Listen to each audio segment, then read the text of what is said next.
గత కొన్ని రోజులుగా మా ప్రభుత్వంపై మాట్లాడుతున్నా మా ప్రభుత్వంపై గౌరవ మాజీ మంత్రివర్యులు మాజీ ముఖ్యమంత్రి శ్రీ కేసీఆర్ గారి అబ్బాయి అని ఎందుకు అంటున్నానంటే ఆయన వాళ్ళ నాన్న పేరు చెప్పుకొని రాజకీయాల్లోకి వచ్చారు కాబట్టి తండ్రి పేరుని అడ్డం పెట్టుకొని అమెరికాలో నుంచి వచ్చి మా నాన్న రాజకీయాలు చేస్తున్నాడు కాబట్టి నేను కూడా చేస్తాను మా నాన్నదని తీసుకొని వాళ్ళ నాన్నగారిని వారసత్వాన్ని పుచ్చుకొని రాజకీయాలు చేస్తున్నాడు కాబట్టి కేసీఆర్ గారి అబ్బాయిగానే మేము చూస్తాం ఆయన్ని.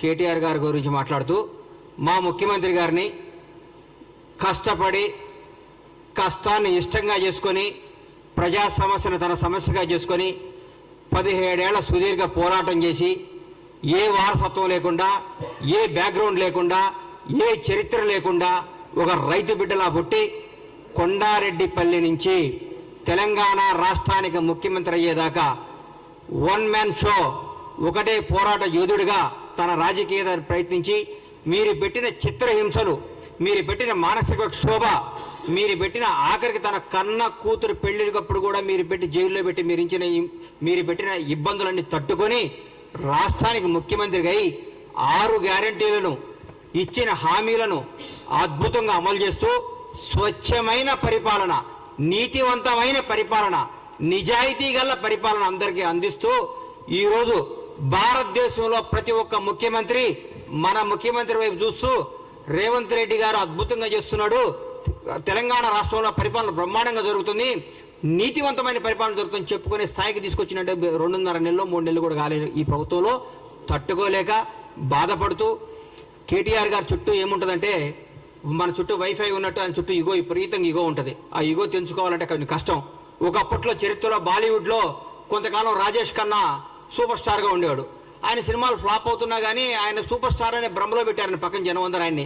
తర్వాత అమితాబ్ బచ్చన్ వచ్చాడు, షోలో పెట్టాడు, అద్భుతమైన సినిమాలు తీసి సూపర్ స్టార్ అయిపోయాడు. ఇండియా మొత్తం అమితాబ్ బచ్చన్ పేరు ఎలుగుతున్నా కానీ రాజేష్ ఖన్నా ఏమనుకున్నాడు, నేనే సూపర్ స్టార్ని బాధ ఉండేవాడు.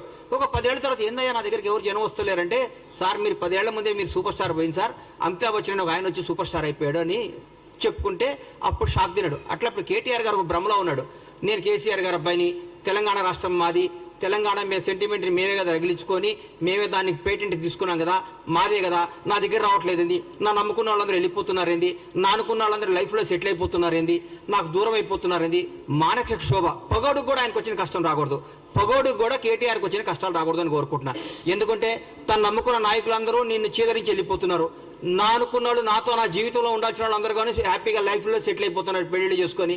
నీదంటూ ఎవడూ లేడు, నీకు చెప్పుకోవడానికి లేదు, నువ్వు రాజకీయ వారసత్వంగా రాజకీయ నాయకుడిగా డిజాస్టరు. టీఆర్ఎస్ పార్టీ కూడా రేపొద్దున బీఆర్ఎస్ పార్టీ మాకేమన్నా ప్రత్యర్థిగా ఏమైనా మాట్లాడితే మేము ఆశ్రయాలంటే హరీష్ రావు గారు ముందుకు వస్తున్నాడు. హరీష్ రావు గారు మాకు ప్రత్యర్థిగా మా ముఖ్యమంత్రి గారితో మాట్లాడటానికి ఆయన సరిపోతున్నాడు. మీరు దేనికి, మీ పార్టీ నాయకులే మిమ్మల్ని మీరు దేనికి పనికిరారు, దేనికి పనికిరాని దద్దమ్మని మీరు మీ వాళ్ళే చెప్పుకుంటున్నారు. పైగా మీరు ఎక్కడ సెక్స్ అయ్యారంటే ఒక 300-200 యూట్యూబ్ ఛానల్స్ పెట్టుకొని వాళ్ళతో ప్రత్యేకంగా తిట్టేయటం, వాళ్ళని తిట్టేయటం, రేవంత్ రెడ్డి గారిని తిట్టేయటం, కాంగ్రెస్ వాళ్ళని తిట్టేయటం, కాంగ్రెస్ తప్పులు. మీ దగ్గర మీ మున్సిపల్ మంత్రిగా ఉన్న మీ ఆధీనంలో 1, 2, 3, 5వ స్థాయిలో ఉన్న బాలకృష్ణ అనేవాడిని పట్టుకుంటేనే 1000 కోట్లు 2000 కోట్లు దొరికినాయి. ఆయన ఏంది ఆయన ఆఫీసర్ పేరు ఏంది, మన ఔటర్ రింగ్ రోడ్డు మన కారు రేసులు ఇచ్చిన ఆయన కారు మన అరవింద్ కుమార్ గారే డైరెక్ట్గా చెప్పాడు, నువ్వు కేటీఆర్ గారు ఇవ్వమంటే నేను డబ్బులు ఇచ్చాను. మీరు రాబోయే రోజుల్లో ఇంకా ఇంకా ఇంకా ఇంకా ఇంకా కష్టాలు తెచ్చుకొని మీరు చేసిన పాపాలు కడుక్కోవటమే మీ జీవితం స్మాష్ అయిపోయింది.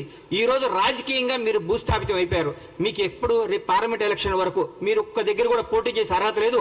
మీరు ఫోన్ చేస్తే క్యాండిడేట్లు పారిపోతున్నారు. ఒక 17 స్థానాలకు ఒక్కొక్క పేర్లు చెప్పండి సార్ మీరు పోటీ చేసేవాళ్ళు. మా కాంగ్రెస్ పార్టీకి ఒక్కొక్క స్థానం నుంచి 100 మంది సీట్ల కోసం పోటీ చేస్తారు, 100 మంది సీట్ల కోసం ట్రై చేస్తారు. అది ఈరోజు మాకున్న పార్టీ, మాకున్న పరిపాలన. పైగా మీరు గొప్ప మాట అన్నారు, మాకు 6 గ్యారెంటీ లేదు మా గవర్నమెంట్, 7 గ్యారెంటీలు ఇచ్చింది. 7 గ్యారెంటీ ఏందో చెప్తా. స్వేచ్ఛ, నిజాయితీగా మాట్లాడుకో, ఎవడైనా స్వేచ్ఛగా మాట్లాడుకోవచ్చు. ఇది మహాత్మా గాంధీ ఇచ్చిన ఫ్రీడమ్ ఆఫ్ ఇండియా, స్వేచ్ఛ, ఇండిపెండెన్స్ లో మేము మాట్లాడుతున్నాం అని చెప్తున్నాం మీకు. జవహర్ లాల్ నెహ్రూ బలపరిచిన పార్లమెంటరీ డెమోక్రసీలో ఉన్నాం మనం. సర్దార్ వల్లభాయ్ పటేల్ సృష్టించిన సోవియట్ రిపబ్లిక్ అనే పదాన్ని మేము గౌరవిస్తాం. అందరికంటే డాక్టర్ బిఆర్ అంబేద్కర్ రాసిన రాజ్యాంగం మీద మా గౌరవం. అదే మీ గవర్నమెంట్ లో, మీ దొరల ప్రభుత్వంలో ఒక ముఖ్యమంత్రిని ఒక మాజీ ఎమ్మెల్యే చెప్పు తీసుకొని చూపిస్తే వాడిని మీరు ఏం చేసేవాళ్ళు ఇప్పటికల్లా? ఏం చేసేవాళ్ళు సార్ మీరు? మీ గుండె మీద టీఆర్ఎస్ నాయకులందరినీ, బీఆర్ఎస్ నాయకులందరినీ, మిమ్మల్ని ముఖ్యంగా కేటీఆర్ని అడుగుతున్నా, మీ ప్రభుత్వంలో మీరు ముఖ్యమంత్రిగా ఉన్నప్పుడు, మీ నాన్నగారు ముఖ్యమంత్రిగా ఉన్నప్పుడు ఒక ప్రతిపక్ష ఎమ్మెల్యే చెప్పు తీసుకొని ఒక ముఖ్యమంత్రిని చూపిస్తే మీరు ఏమైనా మాట్లాడేవాళ్ళు? ఏం చేసేవాళ్ళు? ఎన్కౌంటర్ చేయించేవాళ్ళు, మీరు రాళ్లతో కొట్టించేవాళ్ళు. మీరు మేము ఈ అన్నింటినీ గౌరవిస్తాం. మహాత్మా గాంధీ రాసిన స్వేచ్ఛ, ఇండిపెండెన్స్ గౌరవిస్తాం. సర్దార్ వల్లభాయ్ పటేల్ రాసిన సోవియట్ రిపబ్లిక్ ని గౌరవిస్తాం. అంబేద్కర్ రాజ్యాంగం గౌరవిస్తాం. కాబట్టి రాజ్యాంగం చట్టం తను పనిచేసుకొని పోతుంది.